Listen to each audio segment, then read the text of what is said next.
हरे कृष्णा, राधे राधे। स्वागत है आपका कन्हैया स्टोरी की आध्यात्मिक यात्रा में। आप सभी को बसंत पंचमी की हार्दिक शुभकामनाएं। बसंत का नाम सुनकर ही मन मुस्कुराने लगता है, चेहरे से तनाव का भाव घटने लगता है, जिंदगी में कुछ नया करने की उमंग जागने लगती है। जैसे प्यासे को पानी और भूखे को खाना तृप्त करता है, वैसे ही वसंत, जो कि ऋतुओं का राजा माना जाता है, हरे भरे पेड़ पौधे, पशु पक्षी सभी खुशी खुशी बसंत का स्वागत करते हैं। चारों तरफ हरियाली छा जाती है। खिले हुए फूलों की सुगंध को समेटे हुए हवाएं मानो मानव मन को बाहर ले जाना चाहती हैं। हिंदू परंपरा के अनुसार माघ के महीने की शुक्ल पक्ष की पंचमी तिथि को हर साल बसंत पंचमी का त्योहार मनाया जाता है। हमारे धर्म ग्रंथों में बसंत पंचमी को कई नामों से जाना जाता है। श्री पंचमी, सरस्वती पंचमी और ऋषि पंचमी इत्यादि। यह माँ सरस्वती की पूजा का दिन है। शिक्षा प्रारंभ करने या किसी नई कला की शुरुआत करने के लिए आज का दिन शुभ माना जाता है। इस दिन कई लोग गृह प्रवेश भी करते हैं। ऐसा कहा जाता है कि इस दिन कामदेव अपनी पत्नी रति के साथ पृथ्वी पर आते हैं। इसीलिए जो पति पत्नी इस दिन भगवान कामदेव और देवी रति की पूजा करते हैं, तो उनके वैवाहिक जीवन में कभी अड़चनें नहीं आती हैं। ऐसी मान्यता है कि इस दिन विद्या की देवी माँ सरस्वती का जन्म हुआ था। इसकी कथा इस प्रकार से है। ऋग्वेद में ऐसा वर्णन मिलता है और उपनिषदों की कथा के अनुसार सृष्टि के प्रारंभिक काल में भगवान शिव की आज्ञा से भगवान ब्रह्मा ने जीवों, खास तौर पर मनुष्य योनि की रचना की थी, लेकिन अपनी सर्जना से वे संतुष्ट नहीं थे। उन्हें लगता था कि कुछ कमी रह गई है। चारों तरफ मौन छाया हुआ था। पशु पक्षी, नदियां सब निर्जीव से प्रतीत होते थे। तब ब्रह्मा जी ने इस समस्या के निवारण के लिए अपने कमंडल से जल अपनी हथेली में लेकर संकल्प स्वरूप उस जल को छिड़ककर भगवान श्री विष्णु की स्तुति करनी आरंभ की। ब्रह्मा जी के किए गए स्तुति को सुनकर भगवान विष्णु तत्काल ही उनके सम्मुख प्रकट हो गए और उनकी समस्या जानकर भगवान विष्णु ने आदि शक्ति दुर्गा माता का आह्वान किया। विष्णु जी के द्वारा आह्वान होने के कारण भगवती दुर्गा वहां तुरंत ही प्रकट हो गई। तब ब्रह्मा एवं विष्णु जी ने उन्हें इस संकट को दूर करने के लिए निवेदन किया। ब्रह्मा जी तथा विष्णु जी की बातों को सुनने के बाद उसी क्षण आदिशक्ति दुर्गा माता के शरीर से श्वेत रंग का एक भारी तेज उत्पन्न हुआ, जो एक दिव्य नारी के रूप में बदल गया। यह स्वरूप एक चतुर्भुज सुंदर स्त्री का था, जिनके एक हाथ में वीणा तथा दूसरे हाथ में वरमुद्रा थी। अन्य दोनों हाथों में पुस्तक एवं माला थी। आदिशक्ति श्री दुर्गा के शरीर से उत्पन्न तेज से प्रकट होते ही उन देवी ने वीणा का मधुर नाद किया, जिससे संसार के समस्त जीव जंतुओं को वाणी प्राप्त हो गई। जलधारा में कोलाहल व्याप्त हो गया। पवन चलने से सरसराहट होने लगी। तब सभी देवताओं ने शब्द और रस का संचार कर देने वाली उन देवी को वीणा की अधिष्ठात्री देवी सरस्वती कहा। फिर आदिशक्ति भगवती दुर्गा ने ब्रह्मा जी से कहा, मेरे तेज से उत्पन्न हुई ये देवी सरस्वती आपकी पत्नी बनेगी।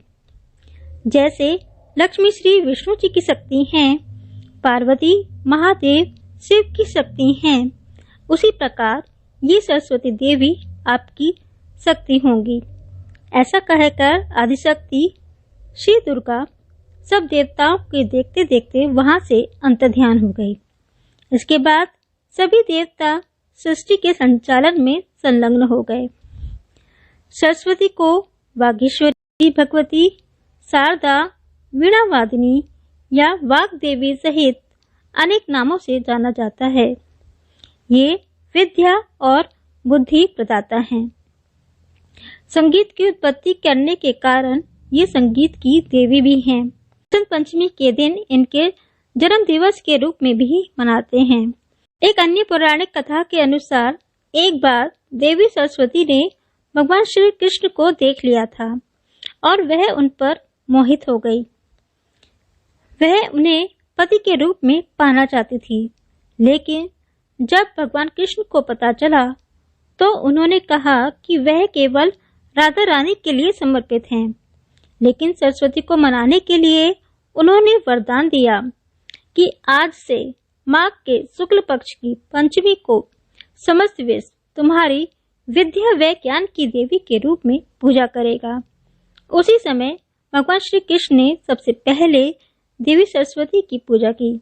तब से लेकर आज तक बसंत पंचमी के दिन माँ सरस्वती की पूजा लोग करते आ रहे हैं। एक अन्य कथा के अनुसार ज्ञान की देवी सृष्टि की रचयिता ब्रह्मा जी के मुख से सरस्वती विकसित हुई थी। वहीं पश्चिम बंगाल में माँ सरस्वती को भगवान सूर्य की बेटी के रूप में माना जाता है। मान्यता है कि सरस्वती की शादी कार्तिकेय से हुई थी। दूसरी ओर पूर्वी भारत में सरस्वती को पार्वती की पुत्री माना जाता है। उन्होंने भगवान विष्णु की 3 पत्नियों सरस्वती, गंगा और लक्ष्मी में से एक कहा जाता है। माँ सरस्वती की पूजा इस दिन इस प्रकार से करनी चाहिए। सर्वप्रथम पूजा की चौकी पर पीला कपड़ा बिछाकर माँ सरस्वती की प्रतिमा स्थापित करें। इसके बाद देवी का आचमन करके स्नान करें। सफेद या पीले फूलों और माला चढ़ाएं। इसके बाद माँ को सिंदूर अर्पित करें और श्रृंगार की अन्य वस्तुएं भी भेंट करें। माँ के चरणों में गुलाल लगाएं और उन्हें श्वेत वस्त्र पहनाएं। उन्हें पीले रंगों के वस्त्र अर्पित करने चाहिए। बसंत पंचमी के दिन पीले रंग का विशेष महत्व माना जाता है। ऐसा माना जाता है कि इस दिन पीले रंग के वस्त्र धारण करने चाहिए। अगर पीले वस्त्र ना हो तो कलाई पर पीले रंग का रुमाल बांध लें। पीले फूल माता सरस्वती को अर्पित करने चाहिए और पीला भोजन बनाना चाहिए। माँ को पीले रंग की चीजों से भोग लगाया जाता है। इतना ही नहीं, इस दिन पीले रंग के मीठे चावल बनाकर खाने का विधान है और माँ सरस्वती को भोग लगाया जाता है।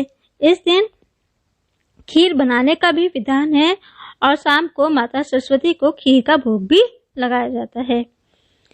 धर्म में आस्था और मन में विश्वास रखने वाले बसंत पंचमी से अपने जीवन की नई शुरुआत करते हैं। इस दिन विद्या, बुद्धि और ज्ञानदायिनी माँ सरस्वती की पूजा की जाती है और इस उत्सव पर देश भर में रंगारंग कार्यक्रमों का भी आयोजन किया जाता है। इस अवसर पर छोटे बच्चे की विद्या का आरंभ करवाए जाने की भी परंपरा है। इसके अलावा विद्यार्थी, लेखक, कवि, गायक, वादक और साहित्य से जुड़े लोग भी इस दिन माँ सरस्वती की आराधना करते हैं। इस दिन पतंगबाजी भी करी जाती है। पतंगबाजी का वसंत से कोई ऐसा सीधा संबंध नहीं है, लेकिन पतंग उड़ाने का रिवाज हजारों सालों पहले चीन में शुरू हुआ था और फिर कोरिया और जापान के रास्ते होता हुआ भारत पहुंचा।